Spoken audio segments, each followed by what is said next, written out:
자신을 아는 것과 자신에 대해 아는 것. 제목이 정말 매력적이네요.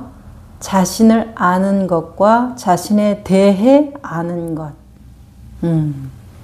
자신을 안다는 것이 싫을 수도 있다. 무엇을 발견하게 될지 두렵기 때문이다. 많은 사람들은 자기 자신이 그다지 좋은 사람이 아니라 비밀스러운 불안감을 가지고 있다. 그러나 당신이 자신에 대해 발견할 수 있는 어떤 것도 당신이 아니다. 자신에 대해 알 수 있는 것도 자기 자신이 아니다. 이 말에 대해서 현장에서의 경험으로 지지하고 확신하는 바입니다. 그래서 우리가 자기 인정이라는 아주 고된 관문을 넘어가고 그 인정이라는 관문을 넘어가면서 계속 그 직면이라는 요청, 수행적인 요구가 이루어지는데 그 직면을 하는 상황에서 사람들이 두려워하는 것이 뭐냐면 내가 정말 그런 사람이 될까봐 두려워하는 그 잠재적인 불안감이 있어요. 아니라고 말씀하시지만 결국은 그런 것 같아요 하고 동의가 일어나더라고요. 나중에는. 그러니까 우리가 나를 보는 것을 두려워하는 이유는 그것을 몰라서도 아니고 어려워서도 아니고 그리고 뭐 고통스럽지 않아서도 아니에요.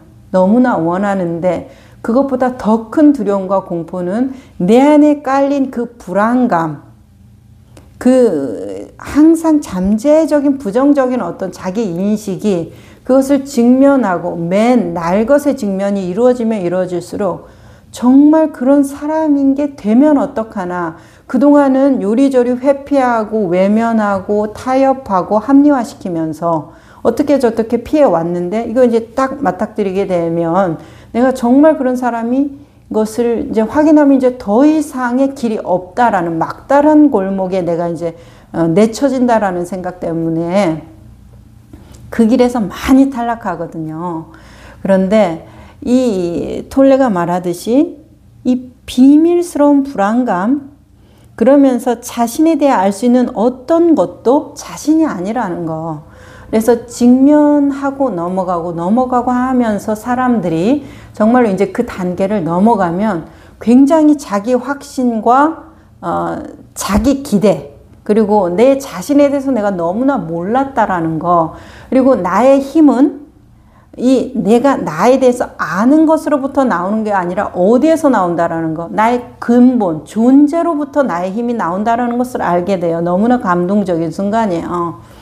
안내하는 입장에서 그때의 그분을 같이 볼 수 있고 그 말을 들을 수 있다라는 그 현장에 있다라는 게 굉장히 감격스러운데 뭐 어떤 뭐 깨달음을 얻었어요, 뭐를 이뤘어요, 봤어요, 느꼈어요 이런 것들은 그렇게 많은 감동이 저는 별로 느끼지를 못했어요. 하지만 그분이 나의 두려움과 공포가 내가 정의된 것으로부터 왔다라는 것을 계속 맨 직면을 해나가면서부터 보고 너무나 좌절하고 절망해서 잠도 많이 자고 의욕도 떨어지고 하기도 싫고 사람들하고 관계도 나빠지고 그러면서도 어떻게 기어가는 심정으로 넘어가고 하다 보니까 이 사람이 점점 힘을 받아요. 우리 대선사가 서장에서 내가 등력하는 것, 등력이 힘을 얻는 것이잖아요.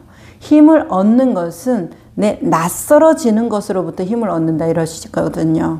그러니까 이 사람이 무엇으로부터 힘을 얻는 거냐면 그 존재의 힘, 나의 어떤 일도 없었다는 바로 이 순간 이 자리의 힘, 이것이 나의 의식이고 이것이 나의 전부라는 것, 여기에 정말 안심, 인명의 도가 있다는 것을 느끼면서 나의 불안과 업식은 그대로 있어도 이 사람이 편안해지는 것이에요. 그러면서 정말 감동이 올라오는 거예요. 그 감동은 그냥 자기만의 온전한 충만함으로 느끼는 것이에요. 뭐가 우주와 하나 되는 충만함이 아니에요. 그렇게 오고 가는 느낌이 아니에요.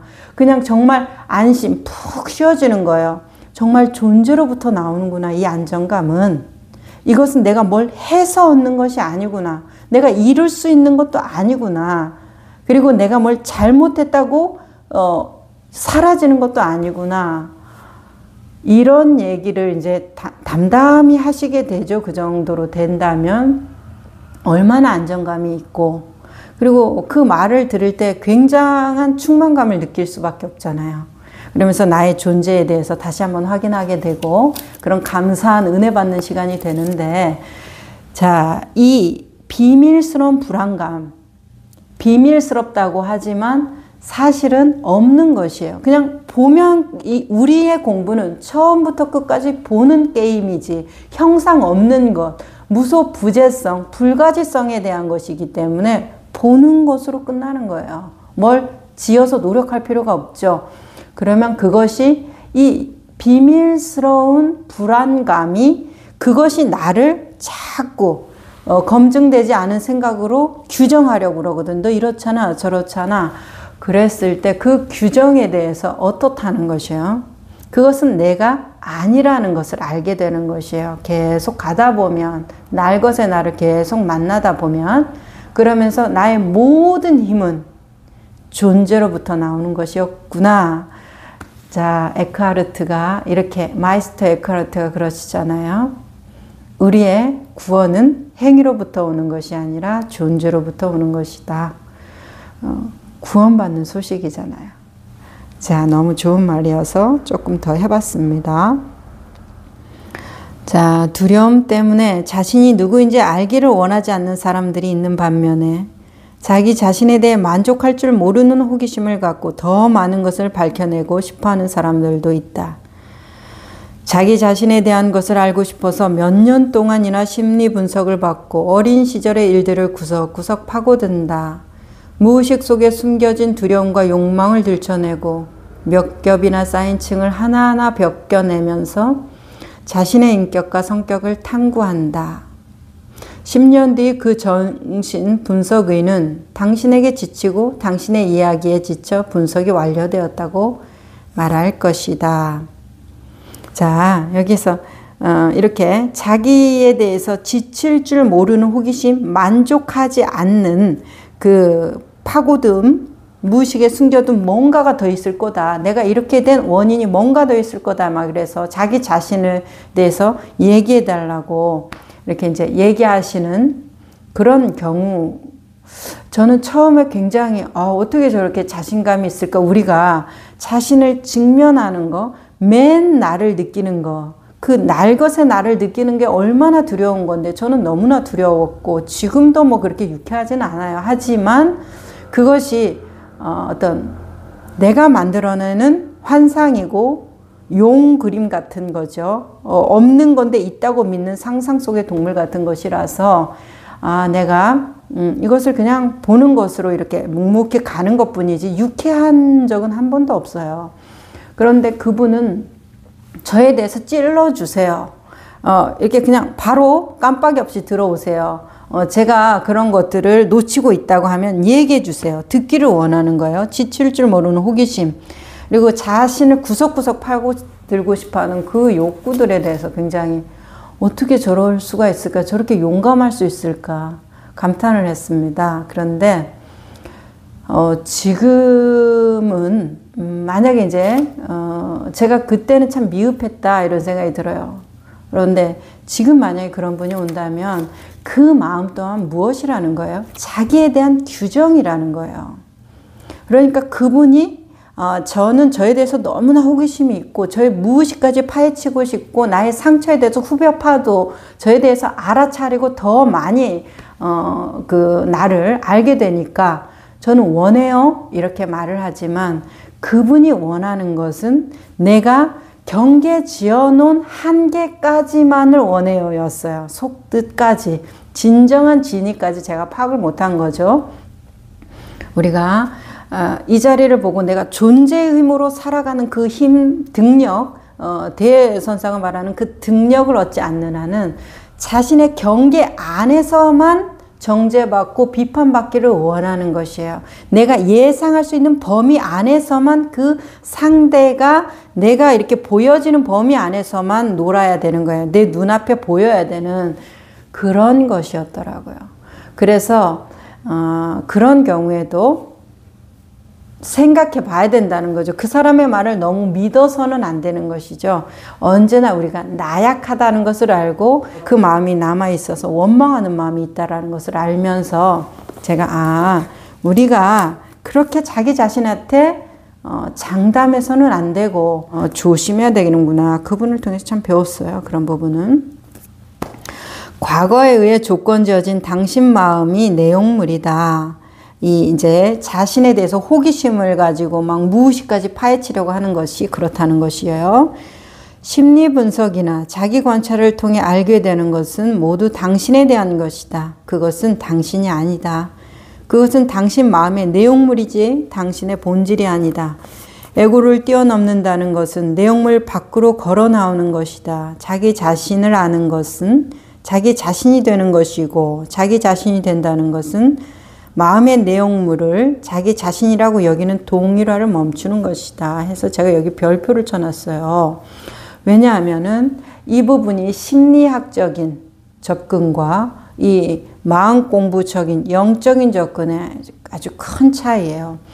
심리학적인 접근, 당신의 내용물이 무엇인가에 대한 아주 깊이 있는 통찰을 원하죠. 그래서 많은 데이터를 필요로 하고 추적 관찰을 필요로 하고 그 사람의 행적을 계속해서 기록하는 그런 것들이 굉장히 중요한 거잖아요. 얼마나 많은 사람이 확률적으로 이와 같이 하는가를 굉장한 권위로 내세우게 되는 것이잖아요. 자, 그런데 그것이 다 톨레는 뭐래요? 마음의 내용물이지 당신의 본질이 아니라는 거. 당신이 어렸을 때 이런 상처를 받았기 때문에 지금 이런 기제가 일어난다. 당신이 이러이러한 생각을 하는 것은 이런 원가족의 영향이 있기 때문에 지금과 같은 이런 것들이 일어난다. 물론 그 원인과 결과를 밝혀내는 인과는 굉장히 설득력 있고 타당성 있고 많은 확률로 그렇게 살아가고 있기 때문에 부정할 수는 없어요. 하지만 그것이 나는 아니라는 것이에요. 이것이 물로 비유하면 적절한 것 같아요. 자, 많은 군상의 물의 어떤 표현이 있죠. 나무, 꽃, 피, 고름, 눈물, 이슬, 바다, 강, 연못. 많은 군상의 물의 나툼이 있어요. 이것이 물의 내용물, 용을 이루는, 쓰임을 이루는 것이잖아요. 그렇지만 이게 물의 본체인가요? 아니죠. 물의 본체는 무소부재성이에요. 무엇이든 나툴 수 있는 것이죠. 그렇기 때문에 이 내용물로 한없이 파고들어서 나는 그런 사람이구나 끝없이 이해를 한다고 해도 자기의 본질에 접근은 안 되는 거예요. 물의 내용물, 쓰임을 이 세상, 이 지구에 있는 모든 쓰임을 다 알았어요. 그럼 물의 본체성, 무소부재성을 안 건가요? 자, 그 사람은 불안할 거예요. 내가 모르는 어떤 형태의 물의 나툼이 또 있을 건데 하고 내가 모르는 그것이 어디에 있을까 불안할 거예요. 그리고 그것을 모르고 죽는다는 게 한스럽겠죠. 많이 알면 알수록 하늘만큼 지식을 쌓았다고 그래도 그 사람이 결국 알아간 건 뭐예요? 자기 자신인 거예요. 왜요? 그것을 누가 알았어요? 저 사람이 알았어요? 하늘이 알았어요? 내가 알았잖아요. 그 내가 알 수 있는 그 근거를 얘기해 달라는 거예요. 누가? 내가 알 수 있는 그 근거가 뭐예요? 바로 나잖아요. 내가 물의 무소부재성이 이슬이 되고 물의 무소부재성이 강물이 되는 거 아니에요. 그러니까 내가 알았다라는 것이에요. 그래서 회개에서 단순화되고 구체화되면 완전한 명료성에서 언제는 현연하게 드러나 보여지는 거.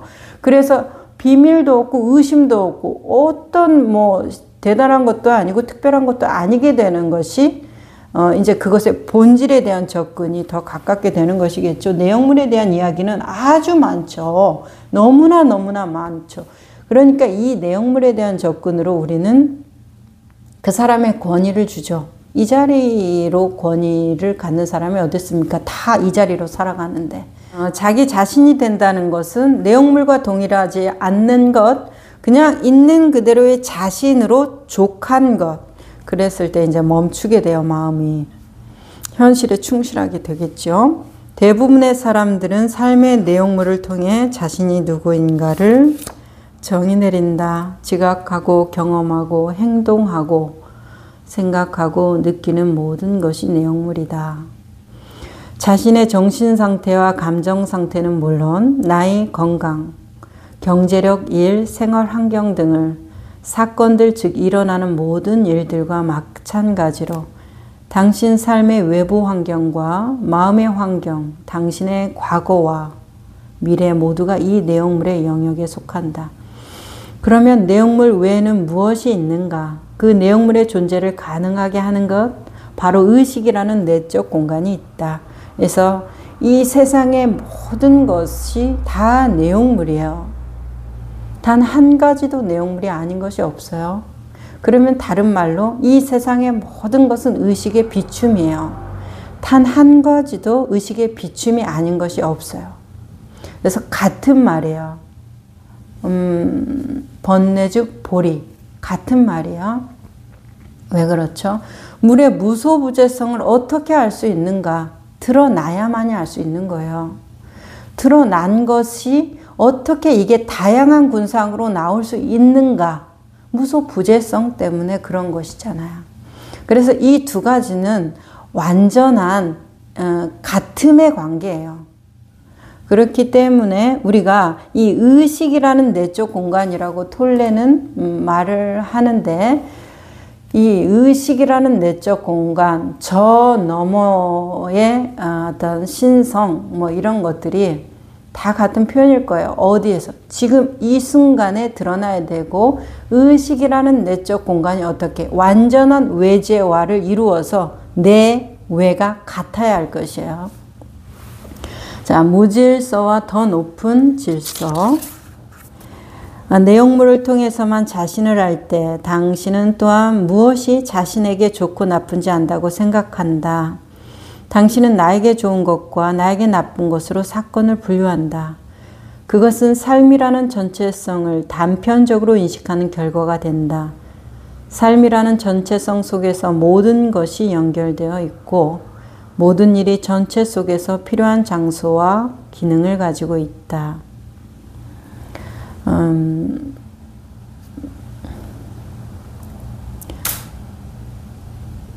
삶에서도 세상 속에서도 마찬가지지만 겉으로 보기에 우연 같은 뿐만 아니라 무질서하게 여겨지는 일련의 일들 배후에는 더 높은 질서와 목적이 숨어 있다. 이것을 선에서는 아름답게 표현하고 있다.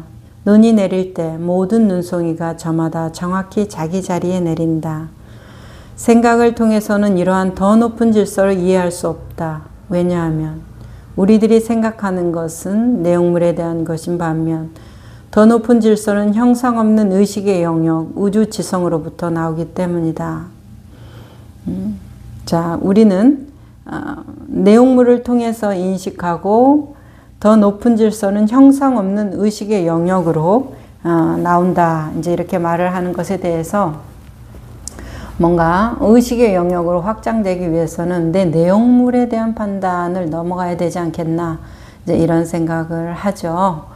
겉으로 드러나서 배고프고 밥 먹는 거, 물 깊고 나무하는 것이 가장 큰 신통묘용이라고 백장회 선사가 그랬어요. 그러니까 이 내용물에 대한 판단이 없는 채로 그런 삶을 영위하는 것 자체가 우주의 질서 하나에 부합되는 것이기 때문에 더 이상 어떤 뭐 의식 없는 영역으로 나간다라는 것에 우주로 나가면 다른 것이 있겠습니까? 거기서도 물 깊고 나무하는 그 삶의 영위가 전부일 거 아니에요. 그런데 우리가 거기 안에 그 내용물에 사로잡히느냐 아니냐, 파도라는 개체성에 사로잡히느냐 아니면 내가 전체 바다의 어떤 나툼이라는 것으로 자연스럽게 놀이처럼 받아들이느냐, 이제 이런 정도일 것이요.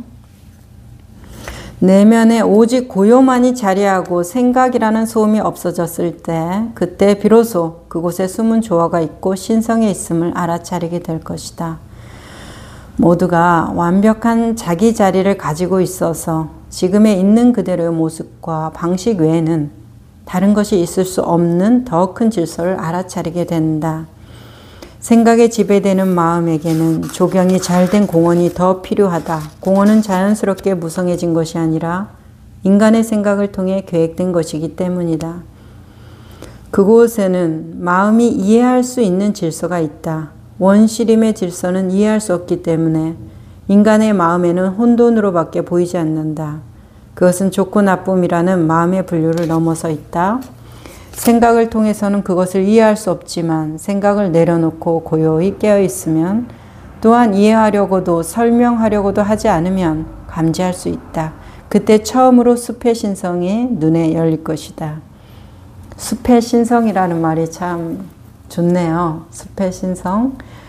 자, 우리가 이 생각으로 이해하는 거, 생각으로 받아들이고 마음으로 알고 있는 이 질서라는 것의 핵심이 제가 보기에는 이익이거든요. 이익. 그래서 우리는 사랑, 자비, 충만, 친절, 인의, 신뢰, 정직, 선의 이런 아주 아름다운 단어들이 많고 그런 것들이 다 각각 어떤 자기만의 세계를 구축하고 있다라고 이제 보여져서 성실해야 되고 성실 다른 감각이고 느낌, 정직 다른 감각이고 느낌, 사랑 다른 감각이고 느낌, 신뢰 다른 거 이제 이런 식으로 다 그 언어가 가지고 있는 의미 체계들이 다르잖아요. 그리고 그렇게 받아들이고 있고 그렇게 우리 서로 대화가 통하고 있잖아요. 그런데 그것들의 밑마음에는 다 하나의 아주 단순한 원리로 그 거대한 톱니바퀴가 굴러간다고 느끼거든요. 그것이 이익이라는 관점이라고 보여져요. 그래서 그 사람이 아무리 나빠도 나에게 친절하면 그 사람은 좋은 사람이에요. 칭찬을 해주건 물질적으로 이익이 되건 정신적으로 이익이 되건 그 사람이 나한테 이익이 된다라는 것이 그 사람은 선의롭고 충의롭고 그 사람은 정직하고 아름답고 사랑이 많은 사람인 것이죠. 그래서 우리의 이익적인 관점에서 볼 때는 이 질서를 바로 이해할 수 있어요. 내 마음이 이해할 수 있는 질서는 이익이 있느냐 없느냐 조금 메말라 있다라는 느낌이 들죠. 정서가 무슨 이익이에요. 이익 없이도 우리는 하고 있는데요. 자, 그 사람이 행복한 것도 나의 감정적인 이익인 거예요.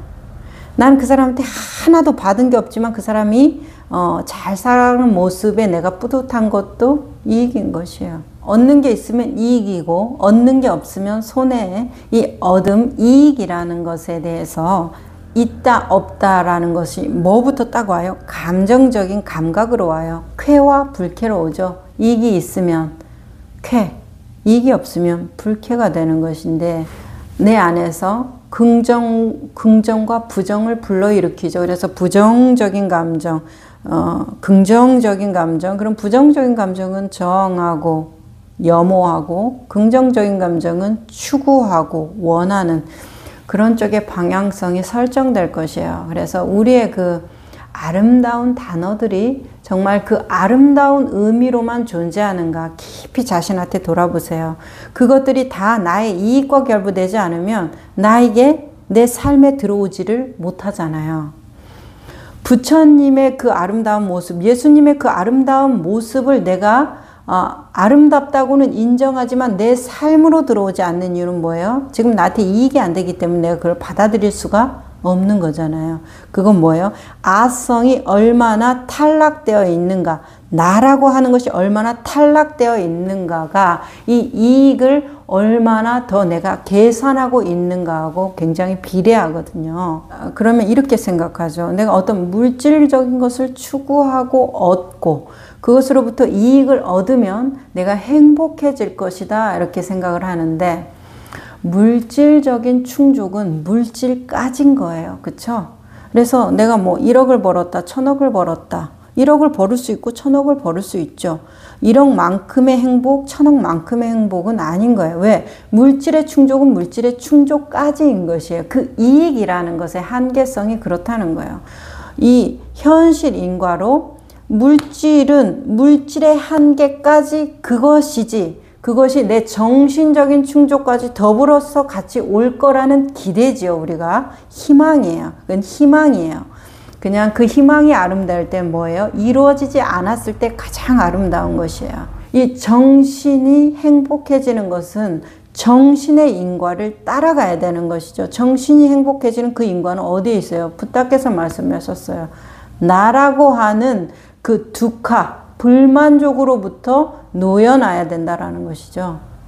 그러면 그 놓여남을 통해서 내가 자유로워지는 것이고, 물질의 이익은 얻음으로써 그 물질의 한계를 충족할 수 있는 것인데, 물질의 기쁨은 물질의 한계까지, 정신의 기쁨은 정신의 한계까지 서로 다른 것이에요. 자, 물질의 기쁨은 물질을 얻는 것까지지 정신의 행복까지 보장해 줄 수는 없는 것이에요. 자, 좋은 것과 나쁜 것, 많은 사람들의 삶은 어느 순간 알아차린다. 이 세상에는 탄생, 성장, 성공, 건강, 기쁨, 승리뿐 아니라 상실, 실패, 질병, 노화, 쇠퇴, 고통, 죽음도 있다는 것을, 그것들에는 습관적으로 좋은 것과 나쁜 것, 질서와 무질서라는 분류표가 붙는다. 사람들이 생각하는 삶의 의미는 대개 좋은 것으로 분류된 것들과 관련되어 있지만, 이 좋은 것은 늘 붕괴, 파손, 무질서의 위협을 받는다. 이 세상의 지혜는 하나님 앞에서는 어리석음이다 라고 성경에는 기록되어 있다. 이 세상의 지혜는 무엇인가? 생각의 움직임, 생각에 의해서만 정이 내려지는 것이다.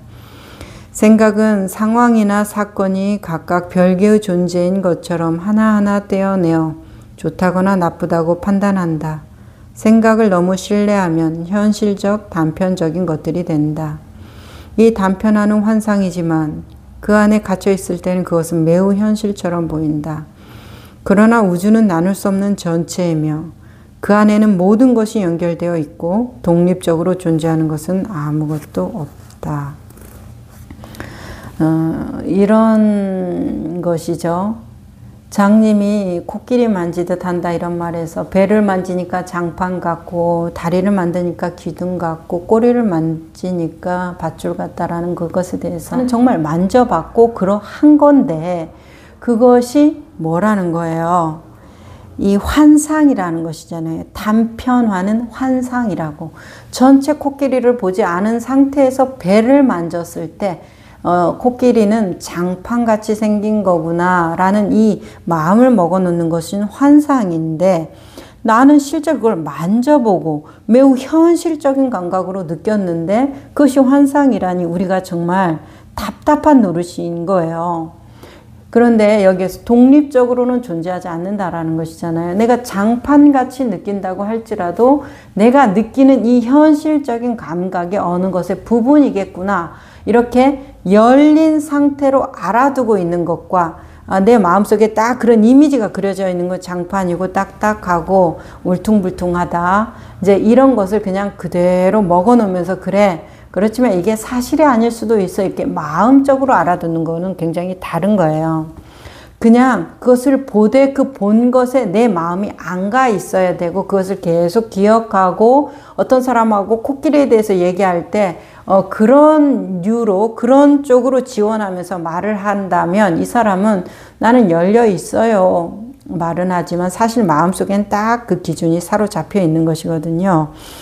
그래서 연결되어 있고 그것이 독립적으로 존재하는 것이 없다라는 것을 알면, 연결되어 있고 독립적이라는 것을 알면 그것에 대해서 보통은 조금 유보적이고, 그리고 좀 더 들으려고 하고 더 이제 나아가게 되면 좀 잊어버려요. 내가 그 순간에 그것을 감지하고 감각했지만 그것에 대해서 내가 정말 코끼리는 이렇게 생겼구나 하고 정의를 내리지 않았기 때문에 잊어버리는 감각이 생기는 거예요. 그리고 다시 그걸 만져볼 기회가 되거나 들을 기회가 되면 다시 처음 다시 새롭게 이런 감각이 생기기 때문에 규정이 없는가 규정이 있는가를 잘 보시고 내 생각이 거기에 머물러 있는가 머물러 있지 않는가, 열려져 있는가 열려져 있지 않은가, 어떤 얘기를 들었을 때 딱 그것부터 생각나는가 아닌가를 보면 내가 머릿속으로 생각하는 것과 현실적인 감각으로 받아들이는 것의 갭을 알 수가 있어요. 자, 책에서는 이렇게 나와요. 모든 사물과 사건이 깊이 연결되어 있다는 것은 좋은 것과 나쁜 것이라는 마음속 분류가 결국은 환상에 지나지 않음을 암시한다. 겉으로 봐서는 우연으로 보이는 사건이 전체라는 그림 안에서 어떤 위치를 차지하고 있고 그것에 어떤 목적이 있는지 마음으로는 이해할 수 없는 경우가 많음을 그는 아는 것이다. 그러나 절대로 우연히 일어나는 사건은 없으며 전체와 분리되어 독립적으로 존재하는 사건이나 사물도 없다. 당신의 몸을 구성하는 원자들은 일찍이 별들 속에서 형성되었다. 어떤 작은 사건조차도 문자 그대로 무한한 인과관계 속에서 생각이 미칠 수 없는 무궁무진한 방식으로 전체와 연결되어 있다.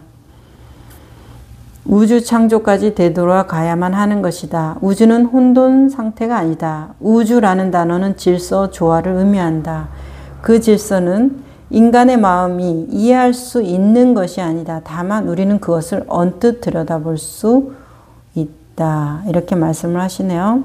그래서 무한한 인과관계, 우리 인드라망이라는 거, 그리고 이 삼천 대천세계의 그 천상의 그 멋진 궁궐은 다 그 지붕의 이형들이 다 보석 알로 이렇게 그물코처럼 되어 있다고 하잖아요. 그래서 중중무진 연기로 되어 있어서 하나가 전체 천상을 비추고 전체 천상이 하나에 비추면서 각각 서로 비추고 이렇게, 그래서 인드라망이라고 하던데, 자, 이런 것처럼 우리가 서로 다 연결되어 있다라는 거, 완전한 연결체로 되어 있다라는 거, 겉으로 보여지는 사물의 모양은 다르지만 사과와 컴퓨터의 모양은 분명히 다르죠. 작용도 다르고 거기에 구성되어 있는 내용물도 완전히 다르죠. 분류도 다르고. 하지만 결국 그 본질로 들어간다면 사과와 컴퓨터는 같은 것일 거예요. 같은 정보로 이루어져 있다는 것이죠. 그래야만이 이 인드라망 안에서 내가 전체를 다 비추고 전체도 나를 다 비춰서 그것에 대해서 내가 알 필요가 없는 것이에요. 그래서 우리가 나 자신만 알면 되는 거예요. 왜요? 나의 모든 정보가 저 컴퓨터의 정보나 저 시계의 정보나 저 에어컨의 정보나 같다라는 것이죠. 우주의 먼지의 한 톨의 정보와 나의 정보가 같다라는 것이죠. 그냥 형상이 다른 것이죠. 물의 무소부재성이 이슬과 피고름으로 낮출 때 형상들이 다뤄서 자기들끼리는 싸울 수 있겠지만 본질적으로는 같은 본질을 가지고 있고 같은 채성을 가지고 있기 때문에 결국은 그 싸움이 의미가 없는 것이에요. 그냥 조화롭게 친하게 지내면 되는 것이죠. 같은 형제로. 자, 그래서 이 인드라망 안에서 우리가 살아가는 것이 전체를 나누거나 분리를 나누거나 혼돈을 나누거나 질서나 조화를 나눌 필요가 없다라는 것이죠. 그냥 나툼들이라는 것이라는 거예요. 제가 보기에는. 모든 일이 일어나든 걱정하지 않는다. 지드 크리슈 나무르티는 인도의 위대한 사상가이자 영적 교사이며 강연가이다. 생애 후반기에 행한 어느 강연에서 그는 나의 비밀을 알고 싶은가요? 하고 물어 청중을 놀라게 했다. 듣고 있던 모든 사람이 정신을 똑바로 차리고 들었다. 이것이 나의 비밀입니다. 나는 무슨 일이 일어나든 걱정하지 않습니다. 그는 그 이상 설명하지 않았다. 아무도, 청중 대부분은 전보다 더 혼란스러웠을 것이다. 그러나 이 단순한 말에 담긴 의미는 매우 심오하다. 일어나는 일에 대해 걱정하지 않는다. 이것이 무엇을 의미하는가? 자신의 내면이 일어나는 일들과 조화를 이루고 있다는 것이다. 일어나는 일이란 물론 이 순간 있는 그대로의 상태를 가리키며 그것은 이미 그러한 그곳에 존재하고 있다. 일어나는 일은 내용물, 즉 이 순간을 취하는 형태이다. 그리고 유일하게 존재하는 순간은 이 순간뿐이다.